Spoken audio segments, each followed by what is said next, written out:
Hi everyone, this is the concluding part of our lecture on language awareness in early childhood education. And today, to conclude this lecture, I want to bring to us early literacy awareness in the ECE. Only many teachers and learners perceive literacy skill as reading and writing, and as such they see it as academic torture at all levels of education, probably because of their complex cognitive demands.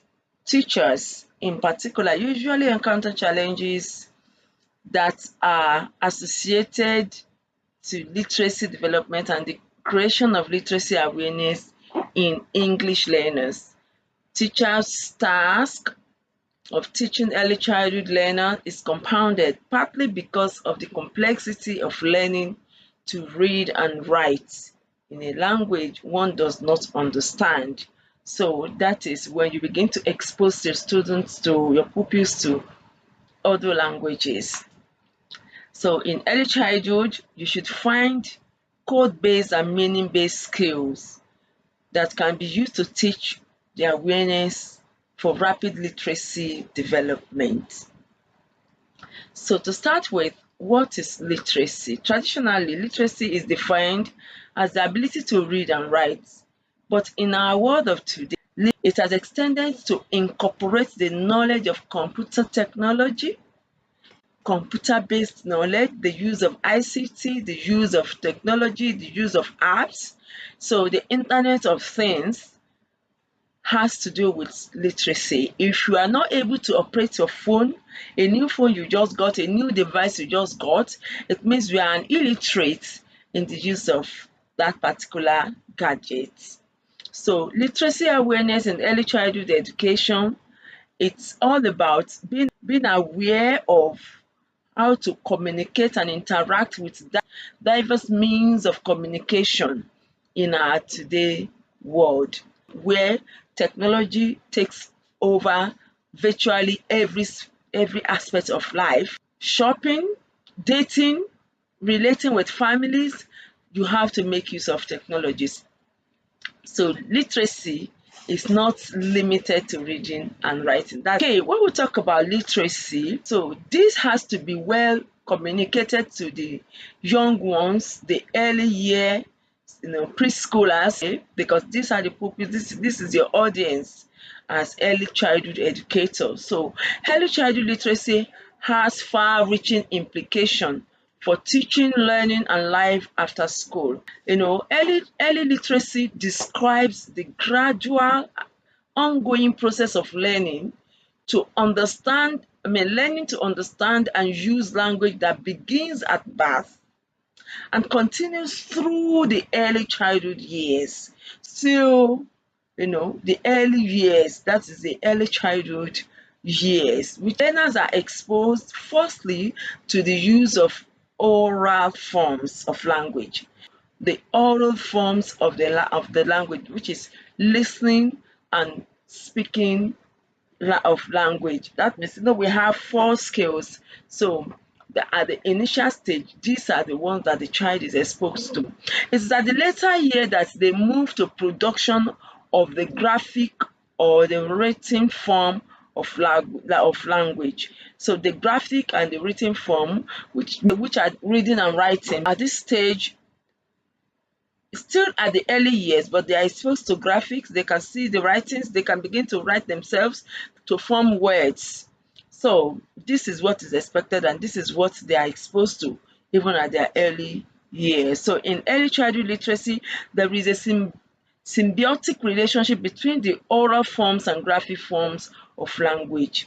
So this interplay has a positive impact on early literacy awareness.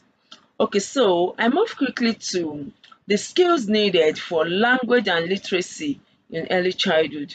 The skill-based approach and the meaning-based approach are the strategies for early literacy development. So these skills or strategies are oral or spoken language. So These are skills that are expected to be used at this stage. So skilled learners have the opportunity to explore different aspects of the language system. As the learners grow, as the pupils grow, you know, the pupils as they grow, their verbal ability and work knowledge develop. So as children increase their vocabulary through words spoken to them, they will be able to produce them themselves either through reading or writing. So at the initial stage, the pupils' sentences start with only one word, then gradually it moves to two words. One word in the sense that if the child is able to pronounce mommy properly, when the child says mommy, that means either the child wants the mommy to come, or the child is looking for his mom, or something is happening to his mom. So the child is basically saying something that is related to that mommy. It could be then two words comes in, and as time goes on, the child begins to increase the words, three words, four words, and all that. So at this initial stage, the child moves from one word to two words, but rapidly increase to three, four, and more words as they interact and communicate their ideas through language. Also, they can distinguish words in their sentences, not only through the meaning of the words, but also from their sounds. The development of oral language skills and vocabulary size and rate are essential skills that impact on the phonological awareness and increase on their comprehension in future. Other strategy includes phonological awareness, and here the child is exposed to how to discriminate among the units of language. This means that the child can discriminate between smaller units of the sound, that is maybe letters of the alphabet, and maybe rhythm, syllables, and all that. So at the early stage, the child is expected to be able to discriminate sounds and identify sounds. Another strategy is knowledge of letters. Knowledge of letters. The ability of the children to acquire the knowledge of the letters of the alphabet has both short-term and long-term benefits in their early literacy development. They must be able to identify and distinguish between letters. Broad background experience talks about their relationship with their siblings and their parents and members of the community where they belong. It could be members of the school, the immediate school where they are, or their home, or their relationship in their own family. So this also has a very important role to play in the early literacy awareness. Then another one is literacy awareness program. So this has to do with interaction of the student or of the pupils with adults or parents or siblings or community, where they will be able to read these adults and parents or members of the community, engage them in a program. And this program is geared towards giving them literacy awareness. Maybe they have stories to tell them or to read to them. So in this story, during this program or during this session, the pupils or the children are able to listen, sometimes to repeat what they hear, sometimes to be drilled about certain sounds or certain words, some new vocabularies or some expressions.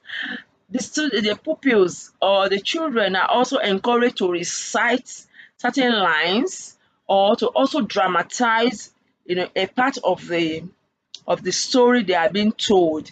So this is to foster their comprehension, their holistic comprehension about the concept that is presented to them. So with this is also a strategy to help little ones, to help preschoolers, to help early childhood pupils to develop early literacy.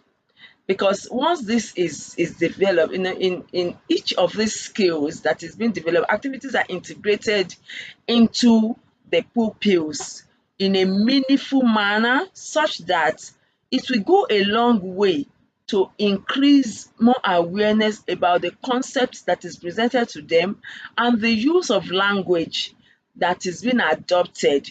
So if the pupils are given stories, they learn about the morals, they learn about culture, they learn about presentation, they learn about character in the story they are being given.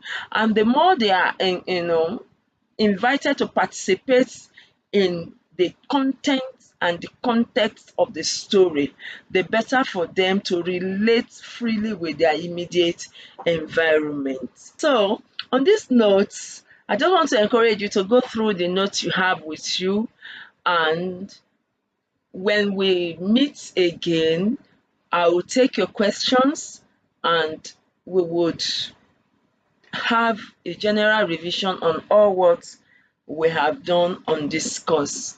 Generally, I want you to note the fact that some children are deficient in early literacy.